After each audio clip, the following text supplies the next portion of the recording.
ఒక దేవుడికి మద్యం నైవేద్యంగా పెడతారని తెలుసా? మధ్యప్రదేశ్లోని కాలభైరవ ఆలయం. ఈ ఆలయం చాలా ప్రత్యేకం. ఎందుకంటే ఇక్కడ దేవుడికి మద్యం నైవేద్యంగా పెడతారు. అవును, ఇది నిజం. భక్తుల మద్యం తీసుకొని పూజారి చేతుల ద్వారా కాలభైరవుడికి సమర్పిస్తారు. కానీ అసలు మిస్టరీ ఇక్కడే ఉంది.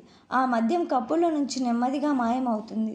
ఎక్కడికి పోతుందో, ఎలా మాయమవుతుందో చాలామంది శాస్త్రవేత్తలు కూడా పరీక్షించారు. ఎక్కడా రంధ్రం లేదు, ఎక్కడా లీక్ లేదు, కానీ మద్యం మాత్రం మాయం అవుతూనే ఉంటుంది. కొంతమంది చెబుతారు దేవుడు స్వయంగా స్వీకరిస్తున్నాడని, మరికొందరు అంటారు ఇది ఒక రహస్య నిర్మాణ విధానం కావచ్చు అని. కానీ నిజం ఇప్పటికీ తెలియలేదు.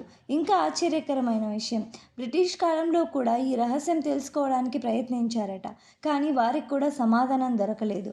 కొన్ని ప్రశ్నలకు సమాధానం కనుగొనలేకపోవడమే ఒక సమాధానం. మీరు అక్కడ ఉంటే ఈ మిస్టరీని పరీక్షించాలనుకుంటారా? మీ అభిప్రాయాన్ని కామెంట్లో చెప్పండి. Thank you for watching and subscribe Suresh VIBGYOR blogs.